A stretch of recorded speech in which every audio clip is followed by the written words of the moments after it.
sausage, meatballs, and salmon today for breakfast. A weird combination, I know, but it's a combination in Germany that I welcome.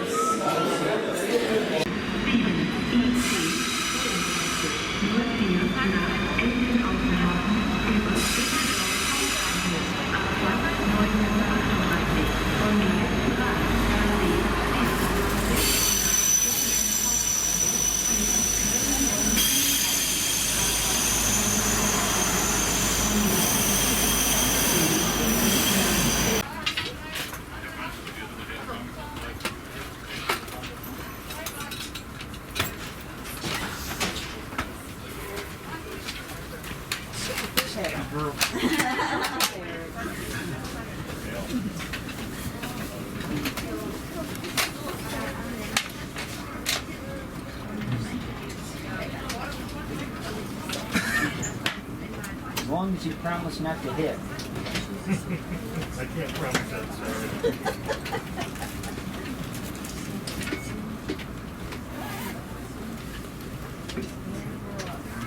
I really cannot get the system. It almost feels like we're moving. We are moving. 46, 44, 55, 53. It's confusing. Very.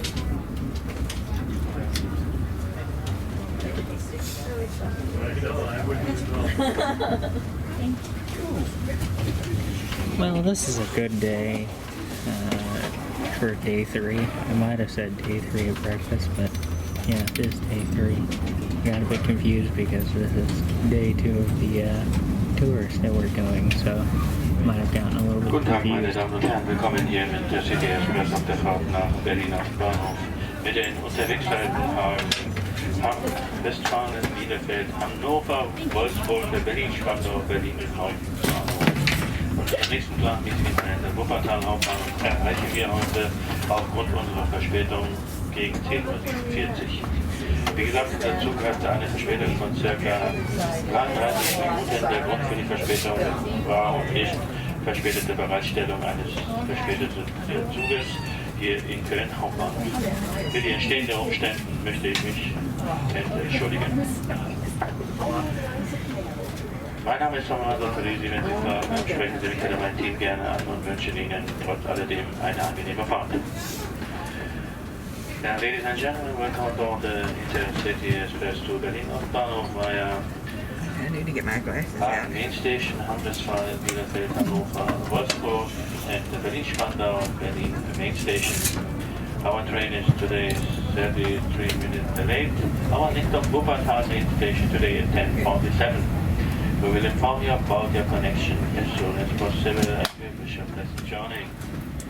Liebe Gäste, um entspannt ohne Ticketkontrolle reisen zu können, nutzen Sie unseren Komfort-Check-In. Weitere Auskünfte erhalten Sie auf bahn.de. Besteht weiterhin die Verpflichtung zum Tragen der medizinischen Mund- und Nasenbedeckung und Dank für Ihre Unterstützung.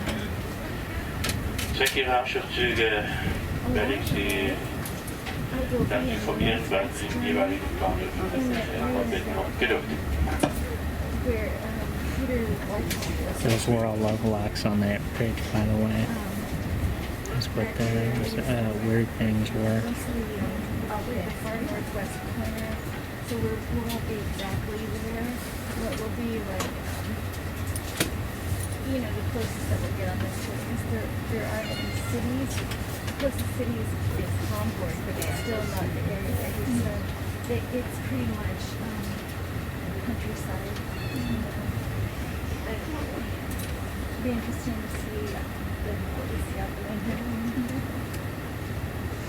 Alright, I'm gonna catch you guys whenever there's something more interesting going on, so that's, yeah, catch you guys a little bit later. So, as we move along the countryside, this beautiful countryside here in Germany, we have about an hour and 15 minutes, an hour and 20 minutes to go on this train. But until we get to Berlin, which it's 600 kilometers from Cologne to Berlin, and for my American viewers. That is about 360 miles. And since it's going to take us 4 hours to get from Cologne to Berlin, that means that this train is moving at 150 kilometers an hour and about 90 miles an hour for my American viewers. And just in case you guys are curious, I'm going to show you a map here. So, day 1 we flew into right here, Frankfurt. And then day 2 we traveled to Cologne. And then now we're traveling all the way across the country to Berlin, right here. So that is where we've traveled throughout the country so far. And I'm really enjoying it. I'm really, really enjoying it. So, yeah, I will talk to you guys again when we get to Berlin. So, see you then.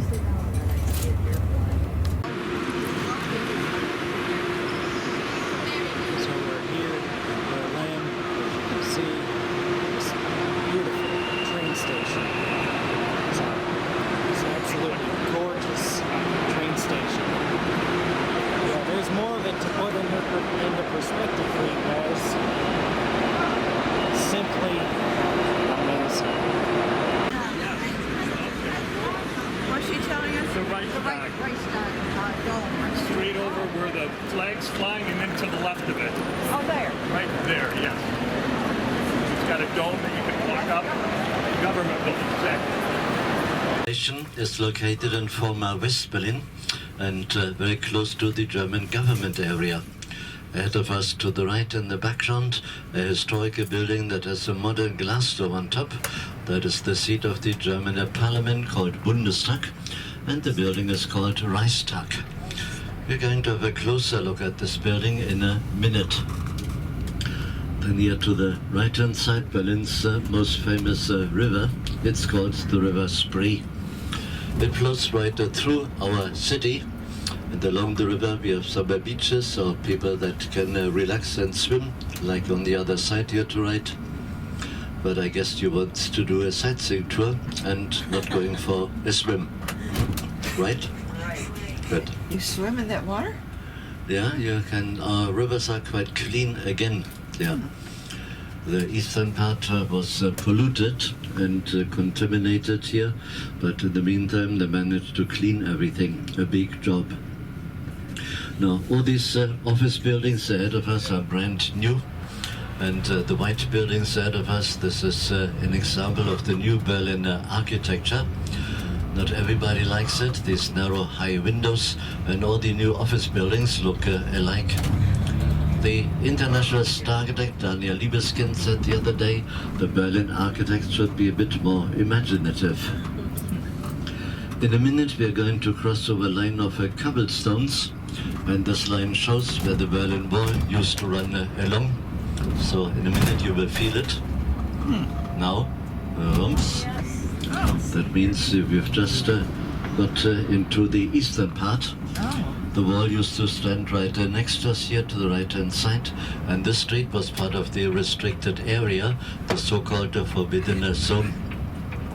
But then we are going back to the west. Here to the right, that's one of the many new bridges, also symbolic, crossing east and west. So for 28 years we had a very ugly monument going right through Berlin and around West Berlin, the Berlin Wall, which in the meantime has completely disappeared. Ahead of us left the light blue building with the two domes on top. We call it the Pamela Anderson building. That is the kindergarten for the children of the German parliamentarians and the civil servants. We call them pen pushers. So altogether they built 3,700 new offices around the German parliament building. And ahead of us to the right you can see the Swiss flag. That is the Swiss embassy. The old building was the only embassy which survived the Second World War. Maybe that's seen from the air that it was a neutral building. Then when we turn around here to the right, that is the German White House. That is the seat of the German Chancellor. Don't know you've heard, it's no longer our mummy, Angela Merkel. After 16 years she had enough. And now we have got Mr. Olaf Scholz. Yeah, at the moment he is in a meeting with NATO. Just yesterday finished the summit here of the 7 industrial countries, of the Western countries. So they're doing helicopter hopping, and we went to the next meeting. Our Chancellor can look over to the German Parliament building. When we turn around, you can see it to the left-hand side. The modern glass dome on top was only put up here. Yeah, sorry, here to right, look, Mr. Putin in the washing machine. Yeah, did you see it? Yeah, that's Berlin's sense of humor. Yeah, but he is really not very funny. So coming back to the Reichstag, this glass dome was designed by the British star architect Sir Norman Foster. He also modernized the entire Reichstag building here after the German reunification. So that's the seat of the German parliament called the Bundestag.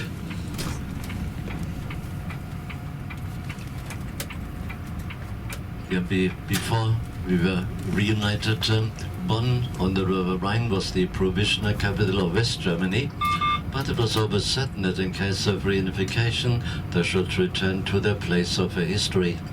So our Chancellor and his minister started work here in Berlin on the 3rd of October 1990, the day of the German reunification.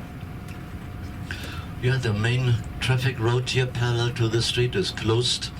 It's already the 3rd week that it's closed. Before we had the sports event going on, the German Championship, and today there's a race taking place.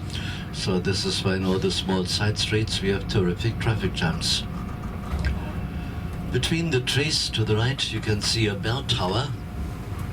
This was a little gift by Mercedes-Benz to the West Berliners in 1987 when we celebrated our 750th birthday. So, a bell tower by Mercedes-Benz, hence the nickname Big Benz. Big Benz stands right next to the Berlin Congress and Convention Hall here to the right-hand side. It was built in conjunction with an international building exhibition in 1957, and this was one of the American contributions to it. Yeah, it has a classical nickname, nicknamed the Pregnant Oyster. Several years ago they called it Jimmy Carter's Smile. Yeah, this building was also donated by the Americans. They say that the German-American friendship was born here in Berlin with the beginning of the Berlin airlift in 1948. I'll tell you more about this airlift later on. So from 1945 to 1948, fraternization between the Western Allies and the West Berliners was strictly forbidden. But then they realized that the former ally became the new enemy, and the enemy of my enemy is my friend. So suddenly the Americans realized that they needed a Western outpost, and that was West Berlin. What most people don't realize, West Berlin was located right inside the Soviet-occupied zone and far away from the rest of the Federal Republic of Germany. So future problems were already pre-programmed, and later on, when the so-called Cold War started, West Berlin was very often the center of attention during that Cold War. Yeah, at the moment we have a hot peace. Here's the angel in our city, weighing 78,000 pounds, nobody can beat her. There are 285 exhausting steps leading right up to the platform. No elevator in there, only steps. The Golden Victoria on top was given a new golden dress recently. She had a very expensive tailor. He charged over 4 million euros. Oh, my goodness. The Victory column used to stand in front of the Reichstag building until 1938. Then it was moved over here under Hitler. And this is how the Victor column survived the Second World War. Around the Reichstag building, everything was destroyed, particularly in the Battle of Berlin in 1945. After the Russians had conquered it, the Russian soldier hoisted his red flag on top of the destroyed dome. This picture went around the world at that time, and then the war was practically over. That was on the 30th of April in 1945. On the same day, Hitler committed suicide, together with his wife Eva Braun. They only got married the day before they committed suicide, so it was a very short married happiness. Hitler never wanted to get married. He always said, "My wife is Germany." He was so romantic. Yeah, then the last days of the Second World War, after the 30th of April, after Hitler had committed suicide, they were still going on to fight here. As Hitler said, a German soldier never surrenders. But Berlin capitulated on the 2nd of May and Germany on the 8th of May. That was the end of the Second World War in Europe. In the Pacific, it went on for a few more months. This street here is called the East-West axis. A very attractive street leading in one straight line exactly 10 miles through Berlin. And that was the first large building project of Hitler here in Berlin. And it was built for his rallies. They always had these massive marches here. Everybody was marching in the time of the Nazi terror. And the street was meant to be part of his planned world capital, which he wanted to call it Germania. I'm happy I'm still a Berliner. He had a favorite architect. His name was Albert Speer, and together they have planned this new world capital, Germania. Next to the Reichstag building, they had planned to build a huge domed building, the height of the Eiffel Tower in Paris, with a capacity of 180,000 people. Yeah, so this was never built, as Hitler did not win the war. Speer was one of the 22 main defendants at the Nuremberg trial after the end of World War II. And he was the only top Nazi who showed remorse, or the other one said not guilty. And Speer told the chief prosecutor, Mr. Jackson, that he did not know anything about the Holocaust. Believe it or not, Mr. Jackson believed him. And instead of death by hanging, he was given a mere 20-year prison sentence. When he was released, he lived in England and became a famous book author, became a millionaire, and was leading a very comfortable life. Speer was an excellent excuse for millions of other Germans who said, when he did not know anything about the Holocaust, how could I have known about it? I don't know anyone of the older generation who admitted that they knew about the Holocaust. Although news had spread out here, but maybe they did not want to hear it, or they looked away, or they didn't, or they had other problems. Everybody was fighting to survive at that time. To the right, that was the only building built for the world capital, Germania. Also, the street lights here on either side were designed by Speer himself. Next to it, we are going to ride through the Charlottenburg Gate. To the left, a statue of the first Prussian king, Frederick I. To his right, his very baroque wife, Queen Sophie Charlotte. She was a real Rubens model and is supposed to have been one of the most beautiful ladies of her time. She was a very popular queen, and when she died, this part of Berlin was named after her, Charlottenburg. This was again part of the British sector before.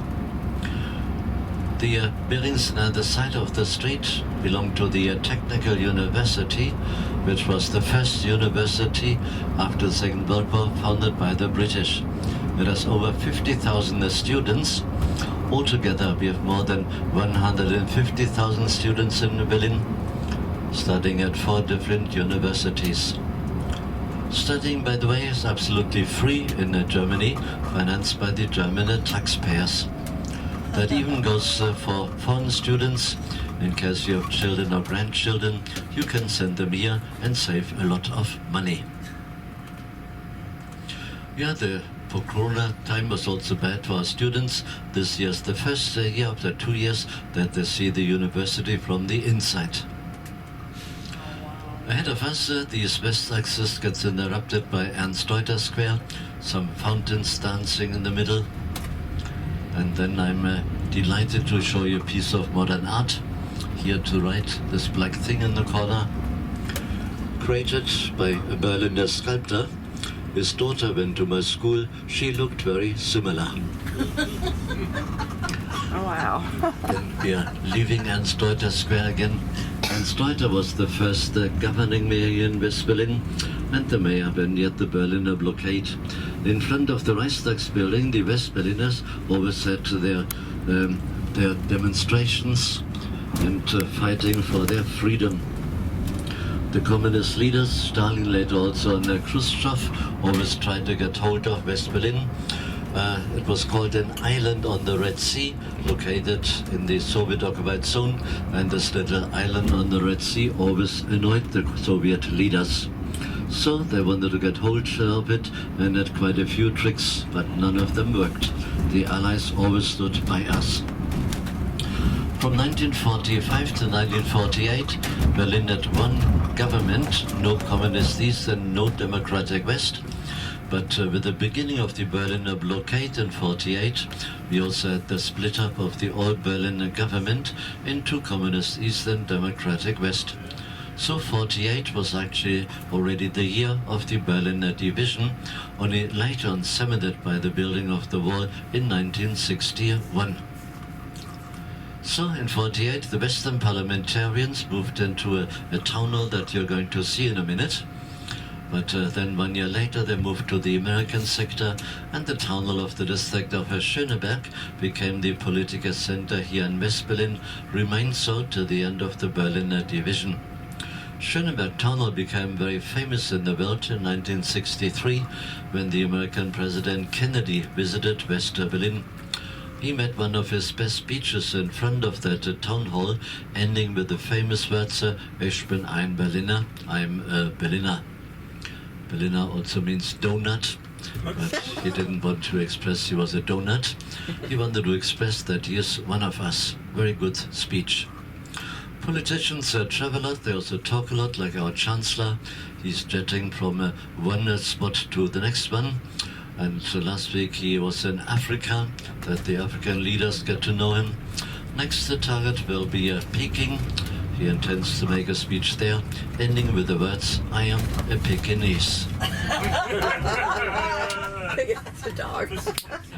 Actually, our Chancellor Scholz is a Hamburger. Yeah, he comes from Hamburg. So, ahead of us you can see the Tower of Charlottenburg Tunnel, which was one of the very few buildings which survived the war. And it was built in a sort of medieval architecture, which was only in fashion for just a few years, around about 1900. Berlin used to have 23 districts when we were divided. 12 were divided between the Americans, British and the French, and 11 districts belonged to the Soviet Union. They were given the biggest slice of the Berliner cake as they had conquered Berlin and lost a lot of soldiers. Alone in the Battle of Berlin, at least 24,000. Germans lost 20,000. Many old men from the so-called People's Storm, and the German army was thinning out. They didn't have enough ammunition anymore. And also here in the Battle of Berlin, we had 6,000 fanatic kids from the Hitler Youth. The youngest member was 11 years old. Yeah, also in the last few months with the bombing and in the Battle of Berlin, 30,000 Berlin civilians got killed.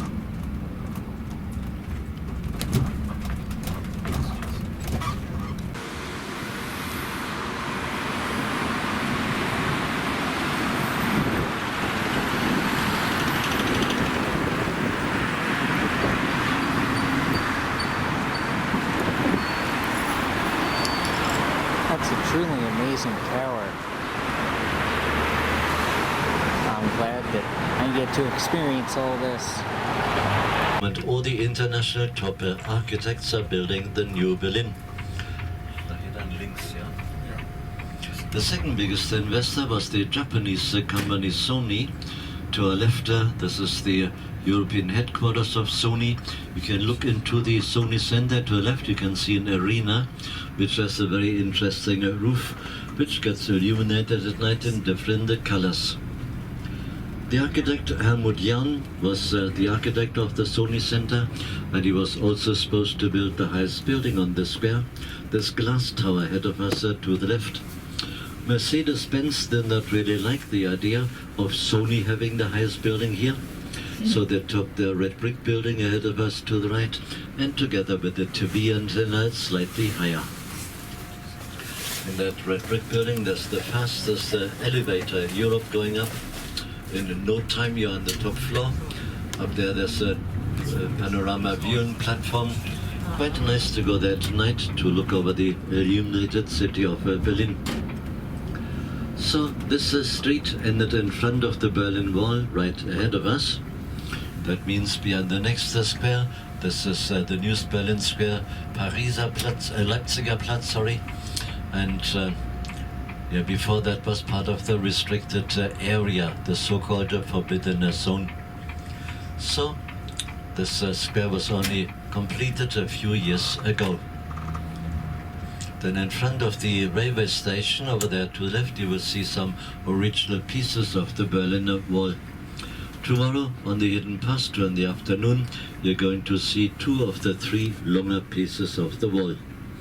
Otherwise, 300,000 tons of concrete have simply vanished.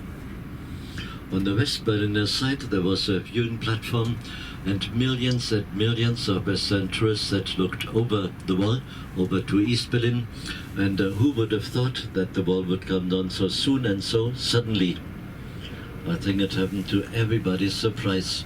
It was on this very square that the first East Berliners were climbing over the wall on that 9th of November 89, heartily welcomed by the West Berliners who had congregated on the West Berliner side.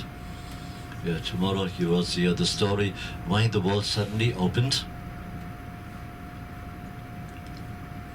It was a night that will never be forgotten. Here to right, the green tower, that is a replica of the original traffic tower, the first one in Europe. So over there to the left, the concrete blocks. These are pieces of the wall. Oh. As you can see, it was not very thick. For some unknown reason, most people thought the wall was much thicker, but there was no need to be thicker. It was a solid concrete wall between 12 and 15 feet high. And on top of the wall there was a pipe that the refugees could not hold onto it. Very few people ever managed actually climbing over this very ugly monument. Now, ladies and gentlemen, we have the strange situation in our bus that the ones sitting at the back, you are still sitting in former West Berlin. But only very few. We are in front, I'm sorry, we are sitting in former East Berlin. So how are you feeling back there in the west? Right underneath our bus there's a line of cobblestones. When you look out here, when you look into the street, you can see this line right over there, or here. Well, here's the bus. And this line goes right through our city. It shows us where the Berlin Wall used to be. The other day somebody asked me where was the wall, and I showed him this line, and he said, "Oh, I thought it was higher." At first I thought he was joking, but then I saw a serious face. Good one, eh? Very good. Bertolt Brecht and Kurt Weill. After the war, he returned to his birthplace Berlin and wanted to participate in the socialist experiment. Later, he was very disappointed. Ahead of us to the left, behind the white bus, you can see a glass building from the communist period. That building is called the Palace of Tears.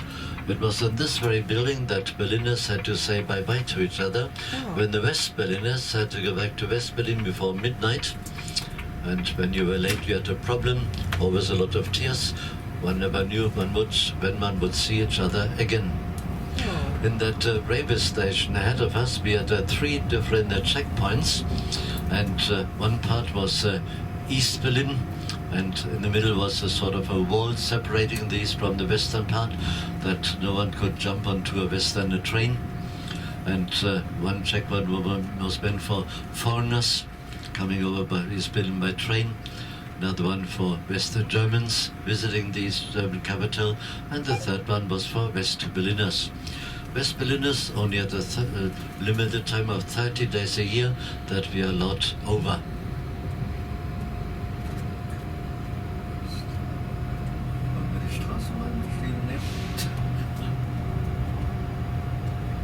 We are pretending we are a tram, a streetcar now.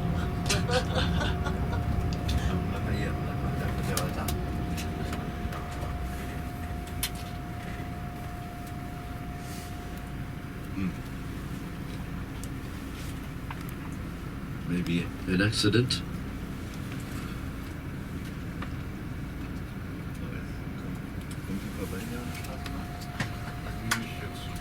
Could you move together a little bit, that we can get through here? He has never seen a tram like us.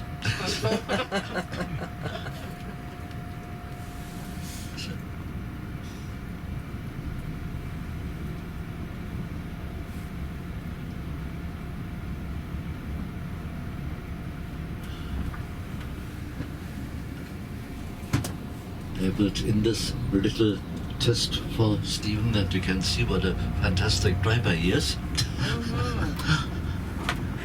Now, all these buildings around us are brand new, ladies and gentlemen. So before they were still ruins when the wall opened here. Amazing how this has changed. In case somebody was here when the wall was still up, I think you will not recognize our city anymore.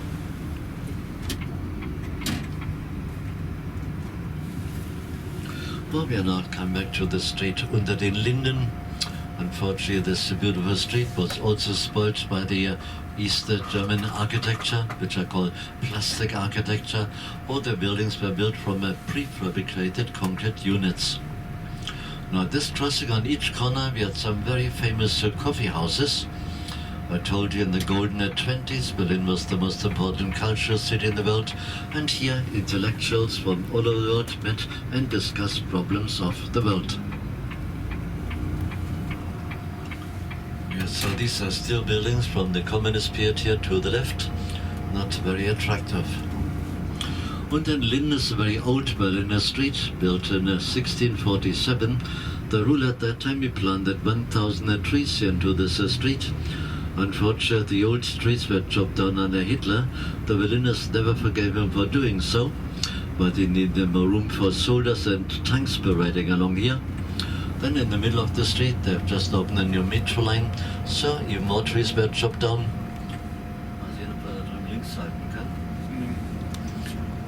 Yes, so at the moment only 277 trees are left.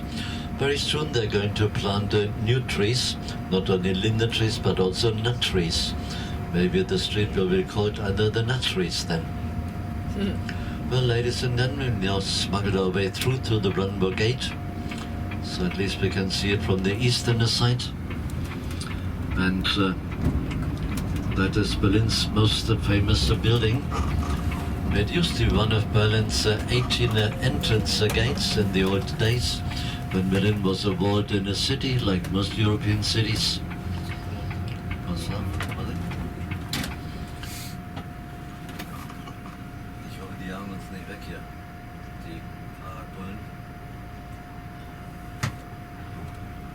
Yeah, all the merchants entering the city of Berlin, they had to pay their tolls in one of these 18 gates. The Brandenburg Gate is the only gate that is still left.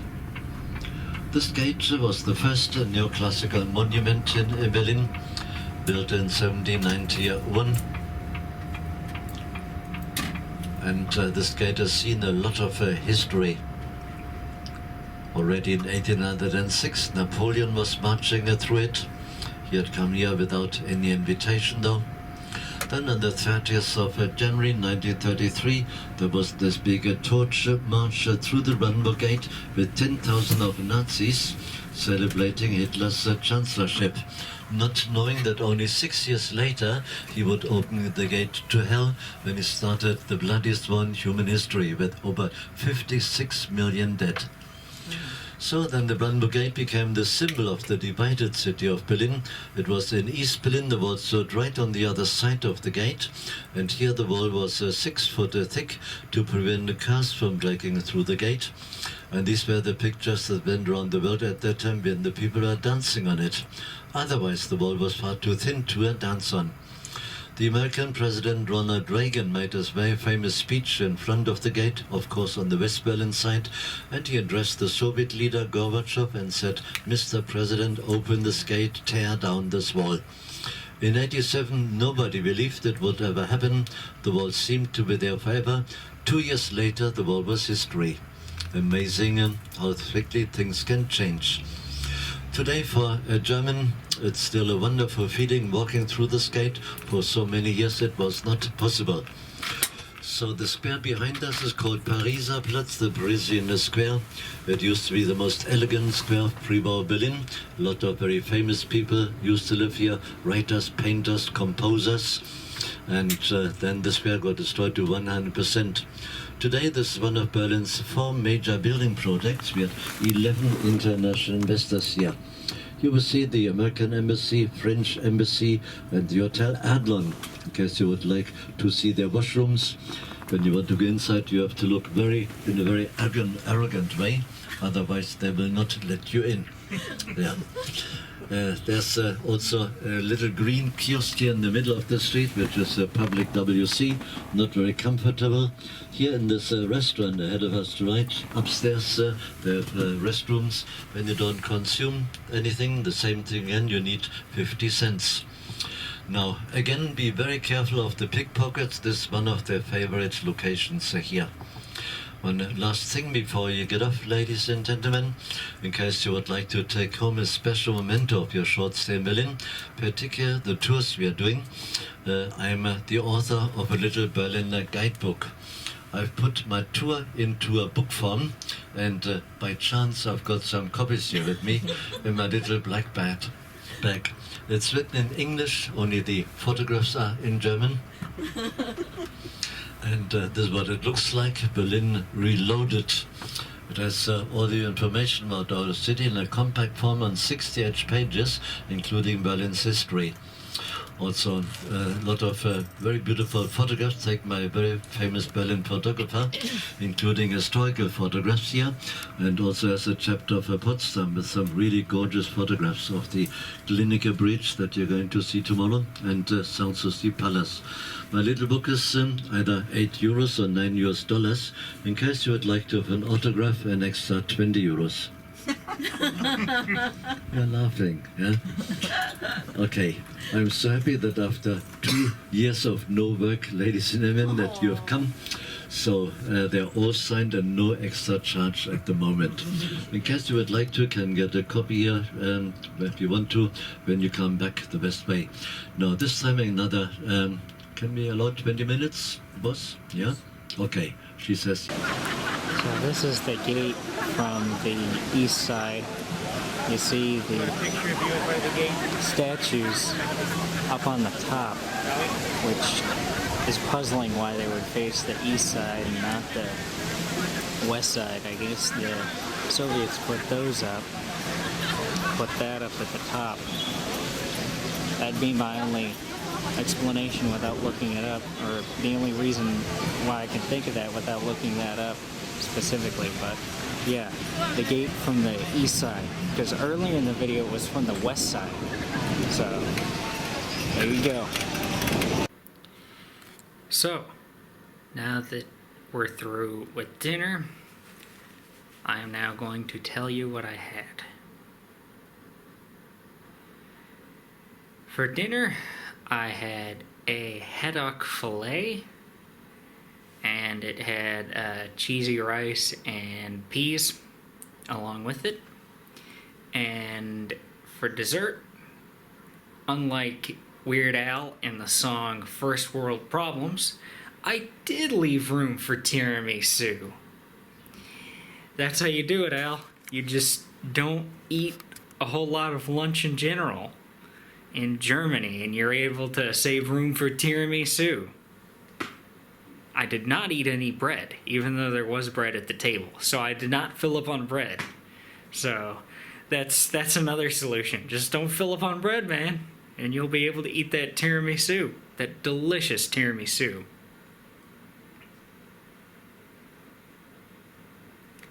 But yeah, this is the view from the hotel tonight. Which, as a reminder, we are going to be in Berlin all day tomorrow. And then, so this is day 3. So day 4 tomorrow is going to be a full day in Berlin here. And our hotel is in what was formerly East Berlin, by the way. And so day 5, we are going to leave Berlin. But yeah, so that'll do it for me today. And day 3 is we're going to walk around the city a little bit now. So yeah, that will do it for day 3. And until day 4, I will see you all later. Goodbye, guys. Thank you all for watching.